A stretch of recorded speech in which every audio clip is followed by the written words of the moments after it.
بسم اللہ الرحمن الرحیم۔ السلام علیکم ورحمۃ اللہ وبرکاتہ۔ میرے پیارے دوستوں، میں ربیہ ناصر اپنے یوٹیوب چینل پر آپ کو تہہ دل سے خوش آمدید کہتی ہوں۔ میں للیتا جی کو پہلی بار سن 2008 میں ملا تھا۔ اردو بولنے اور بات کرنے کا انداز انتہائی سلجھا ہوا اور نفیس تھا۔ رکھ رکھاؤ میں اپنی ایک جاذبیت تھی۔ اس ملاقات کے کئی برس بعد مجھے معلوم ہوا کہ للیتا جی بھی کبھی ہندو ہوا کرتی تھیں۔ وہ مسلمان کیسے ہوئیں، یہ لکھنے کی اجازت انہوں نے مجھے کچھ دن پہلے ہی دی ہے۔ ان کا واقعہ انہی کی زبانی آپ کے سامنے رکھ رہی ہوں۔ ناظرین، سن کر آپ سب کا ایمان باہر باہر ہو جائے گا۔ وہ کہتی ہیں کہ ہمارا سارا خاندان ممبئی میں رہتا تھا۔ میرے والد وی نوٹکرنی سول پراپریٹر فار فوکس پروڈکشن کے لیے کام کرتے تھے اور انہیں تقسیم ہند کے بعد لاہور تعینات کر دیا گیا تھا۔ ہم 2 بہنیں تھیں۔ والد ہم سب کو لاہور لے آئے۔ 60 کی دہائی میں ہمارے گھر لاہور کی اہم شخصیات آتی رہتی تھیں۔ بھارت سے آنے والے نامور شخصیات اور کرکٹرز کا ہمارے گھر آنا جانا لگا رہتا تھا۔ ہم دونوں بہنوں کی شادی والد صاحب نے ممبئی کی تھی۔ شادی کے کچھ عرصے بعد میرے ہاں بیٹی کی پیدائش ہوئی اور اس کا نام چنچل رکھا گیا، لیکن چنچل ابھی 3 سال کی تھی تو مجھے طلاق ہو گئی۔ میرے والدین تب تک لاہور میں ہی تھے۔ میرے خاوند نے چنچل کو بھی میرے ساتھ لاہور بھیج دیا۔ میں 1-2 برس تو افسوس کے مارے گھر پر ہی پڑی رہی۔ میرے والدین بھی پریشان رہتے تھے۔ اسی دوران انہوں نے اپنے کسی دوست سے بات کی اور مجھے لاہور میں حکومت پنجاب کے ہینڈی کرافٹس کے شعبے میں نوکری مل گئی۔ اس کے بعد میں مصروف رہنے لگی۔ گھر والے خوش تھے کہ میرا دل لگنے لگا ہے۔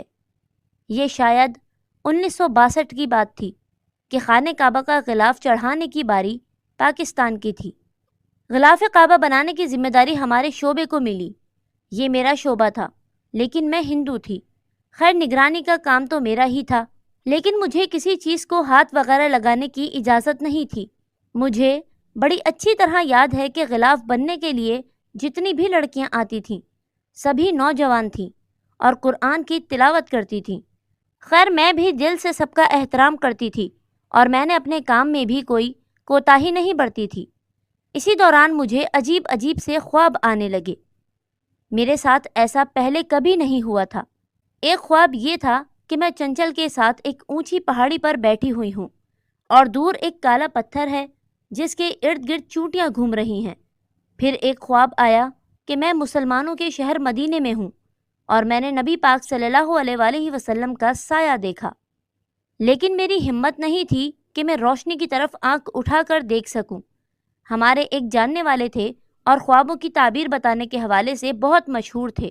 میں نے ان سے ان خوابوں کی بات کی تو انہوں نے کہا کہ تم اور تمہاری بیٹی کسی دن مسلمان ہو جاؤ گے۔ اس وقت میں نے سوچا کہ میں بھلا ایسا کیوں کروں گی۔ خیر، 1-2 سال گزرے۔ میرا اسلام کی طرف رجحان بڑھتا چلا گیا۔ اسی دوران میرے والد نے کہا کہ تم مال روڈ پر ہینڈی کرافٹس کی اپنی دکان کھول لو۔ میرے خیال سے یہ لاہور میں کسی لڑکی کی پہلی دکان تھی۔ لوگ دور دور سے میری دکان اور مجھے دیکھنے آیا کرتے تھے۔ میں نے اس دکان کا نام پاپولر پروڈکشنز رکھا تھا۔ شاید یہ دکان اب بھی مال روڈ پر ہو۔ میں نے سنا تھا کہ اس کا نام کشمیری ہینڈی کرافٹس یا اس سے کچھ ملتا جلتا رکھ دیا گیا ہے۔ میں 20 سال سے زائد عرصہ ہوا پاکستان نہیں گئی۔ میری دکان بہت ہی شاندار تھی۔ میں نے کچھ ملازم بھی رکھ لیے۔ اسی دوران میں نے دل سے فیصلہ کیا کہ میں مسلمان ہو جاؤں گی۔ میرے خواب بڑھ گئے تھے اور اسلامی تعلیمات کی طرف رجحان بھی۔ میرے مسلمان لڑکیوں سے رابطے بھی تھے۔ میں مسلمان ہوئی تو گھر بھی بتا دیا۔ میرا نیا نام شاہدہ تھا۔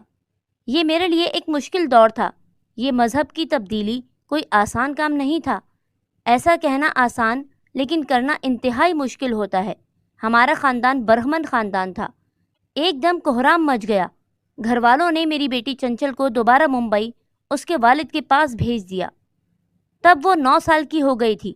میرے گھر والوں نے مجھ سے بات تک کرنا چھوڑ دیا تھا۔ میں بھی ڈٹی رہی۔ اس کے کچھ عرصے بعد ہی میں نے ایک مسلمان لڑکے سے شادی کر لی۔ وہ بہت ہی اچھے انسان تھے۔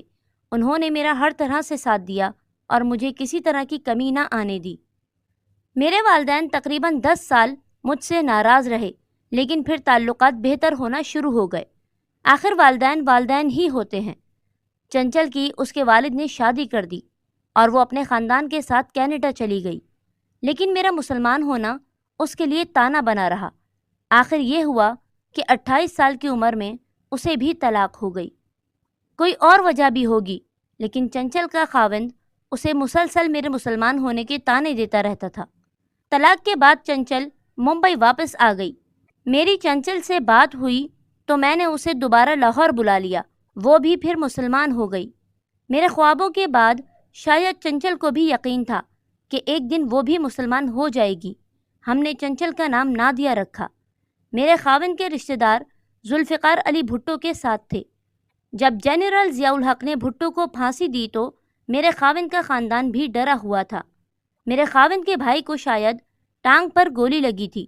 حالات کو دیکھتے ہوئے میرے خاوند نے کہا کہ ہمیں پاکستان چھوڑ دینا چاہیے۔